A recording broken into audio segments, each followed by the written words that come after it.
Nuestra pequeña ciudad, de Franz Kafka.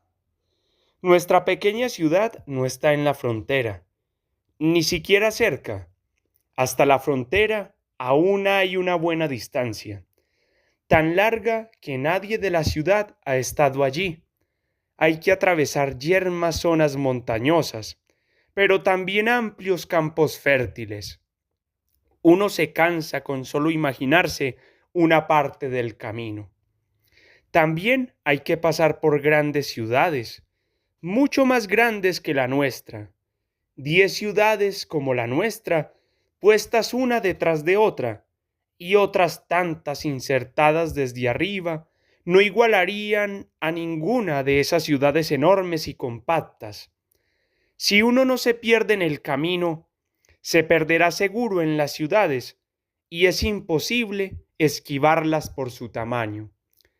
Pero aún más lejos que la frontera, si se pueden comparar semejantes distancias, es como si se dijera que un hombre de 103 años es mayor que uno de 102.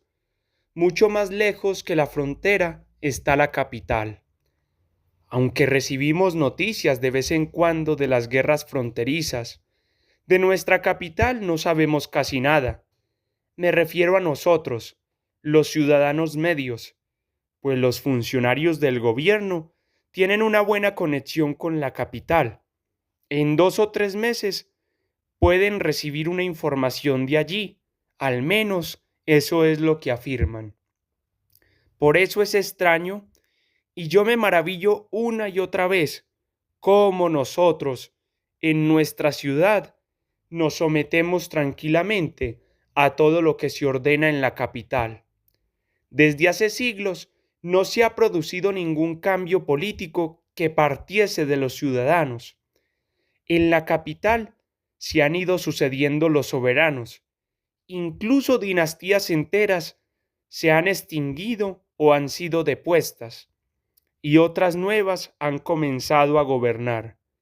El siglo pasado, la capital fue destruida, se construyó una nueva lejos de la anterior, que más tarde también fue destruida, así que se volvió a reconstruir la antigua. Pero nada de eso ha influido en nuestra pequeña ciudad. Nuestros funcionarios estuvieron siempre en sus puestos. Los superiores venían de la capital, los medios, como mínimo, de fuera, y solo los de grado más bajo de nuestra ciudad. Así ha sido siempre y nos hemos conformado. El funcionario de rango superior es el coronel recaudador de impuestos. Posee el grado de coronel, y así se le llama. Hoy es un hombre anciano. Yo lo conozco desde hace años, pues ya en mi infancia era coronel. Al principio hizo una carrera muy rápida, luego pareció estancarse. Para nuestra pequeña ciudad basta su rango. No seríamos capaces de recibir entre nosotros a un rango superior. Cuando intento imaginármelo, lo veo sentado en la terraza de su casa, sobre la plaza del mercado, recostado, con la pipa en la boca. Sobre él ondea en el tejado la bandera del imperio. En uno de los lados de la terraza, que es tan grande que allí de vez en cuando se realizan ejercicios militares, está colgada la ropa para secarse. Sus nietos, vestidos con bellos trajes de seda, juegan a su alrededor. A la plaza del mercado no pueden bajar. Los otros niños son indignos de ellos, pero la plaza les atrae e introducen las cabezas entre las barrotes de la barandilla, y cuando los otros niños se pelean abajo, participan ellos en la pelea desde arriba. Así pues, este coronel domina la ciudad. Creo que aún no ha mostrado un solo documento que le autorice a ello. Tampoco lo tiene. Tal vez sea en realidad un coronel recaudador de impuestos. Pero ¿es eso todo? Le autoriza a regir todos los órganos de la administración. Su cargo es muy importante para la ciudad, pero para los ciudadanos no es lo más importante. Entre nosotros se tiene la impresión de que la gente dice: bien, has cogido todo lo que teníamos, ahora, por favor, cógenos también a nosotros, pues en realidad no se ha apoderado del cargo y tampoco es un tirano. Desde tiempos muy antiguos, las cosas han evolucionado de tal manera que el coronel recaudador de impuestos siempre ha sido el primer funcionario, y el coronel se somete a esta tradición como nosotros lo hacemos, ni más ni menos.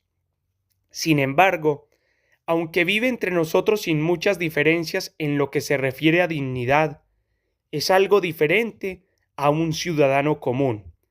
Cuando se presenta ante él una comisión con una petición, es como si fuera el último muro del mundo. Detrás de él ya no hay nada. A partir de allí, solo se adivinan algunas voces susurrantes, pero se trata probablemente de una mera ilusión. Él significa el final de todo, al menos para nosotros. Hay que verlo en semejantes recepciones. Yo estuve una vez en una de ellas, cuando era niño. Una comisión de la ciudadanía le solicitó apoyo del gobierno, pues el barrio más pobre de la ciudad había quedado destruido por un incendio.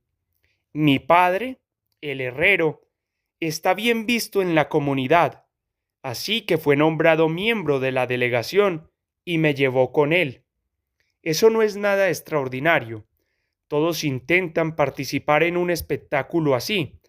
Apenas se reconoce la delegación entre la multitud.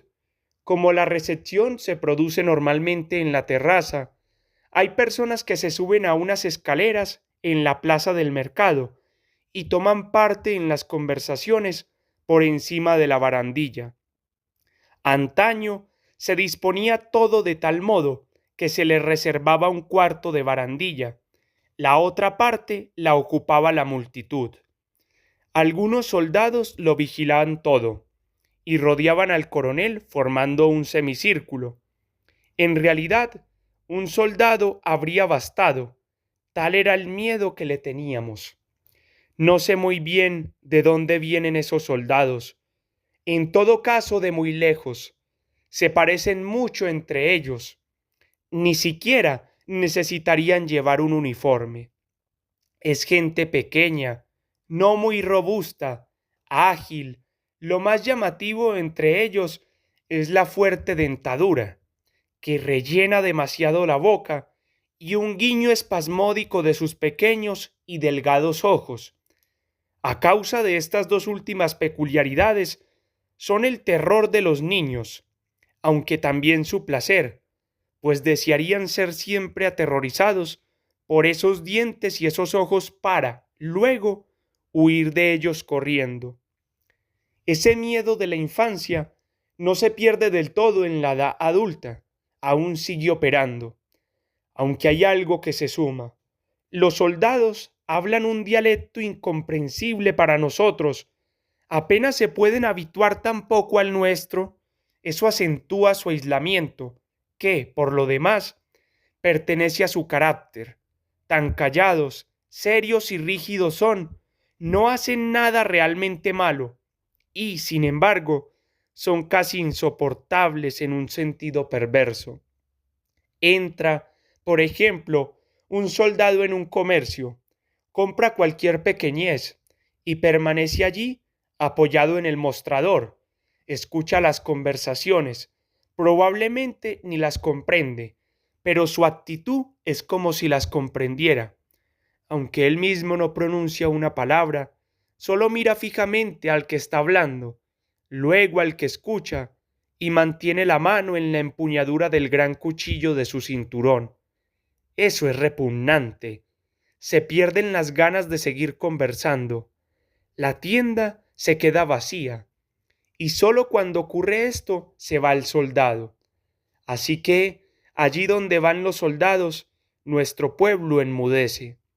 Así fue también aquella vez, como en todas las ocasiones solemnes. Permanecía el coronel firme y mantenía en las manos extendidas hacia adelante dos largas cañas de bambú. Es una vieja costumbre que significa: Así él apoya a la ley y ésta le apoya a él. Todos saben lo que les espera en la terraza. No obstante, suelen aterrorizarse de nuevo. También aquella vez el designado para hablar no quería comenzar.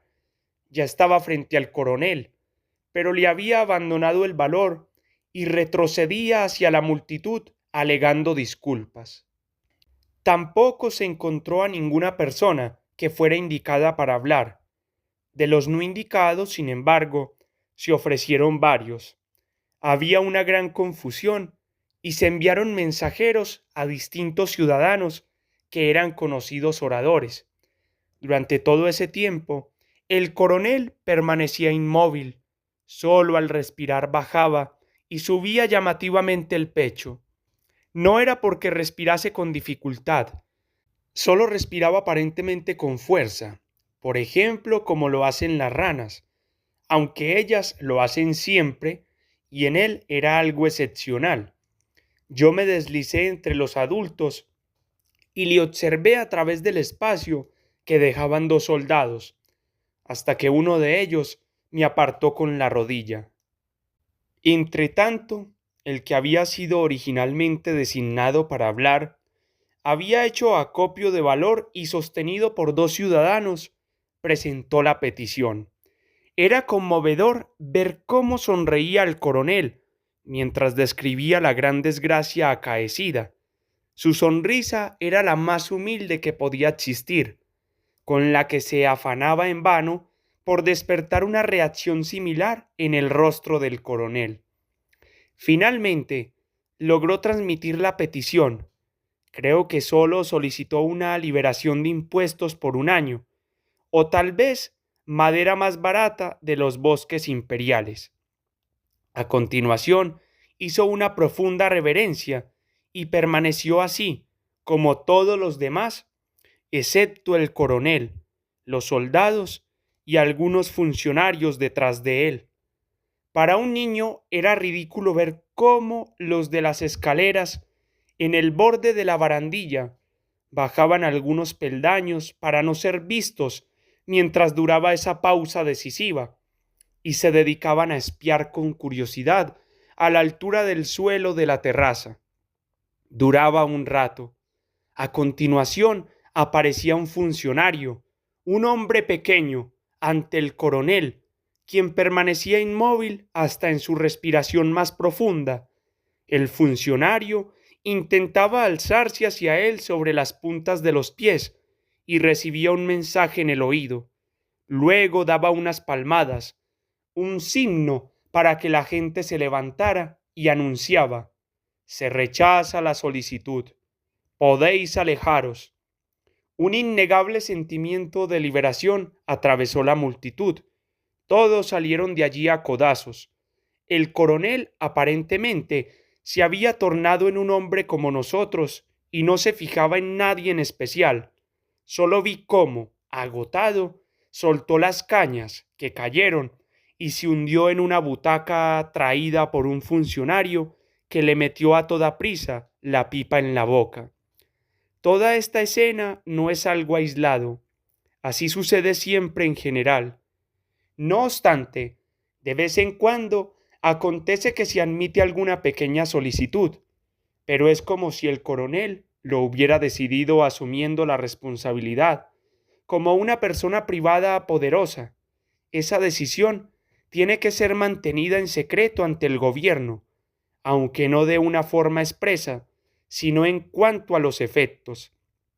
En nuestra pequeña ciudad, los ojos de nuestro coronel son también, en la medida en que lo podemos juzgar, los ojos del gobierno, pero aquí se hace una distinción en la que no entraremos a fondo. En asuntos importantes, la ciudadanía puede contar siempre con una negativa, y resulta extraño que, en cierta medida, no se pueda prescindir de esa negativa, por lo que ese reunirse y solicitar la negativa no se reduce a una mera formalidad. Una y otra vez se acude con seriedad y con nuevas esperanzas, y se vuelve a salir no precisamente fortalecido y alegre, pero tampoco decepcionado ni cansado. Por lo que he podido observar, hay un grupo de edad que no está satisfecho. Son los jóvenes entre 17 y 20 años. Por lo tanto, aún muchachos que no conocen ni de lejos la trascendencia de lo más insignificante, mucho menos de un pensamiento revolucionario. Y precisamente entre ellos se extiende la insatisfacción.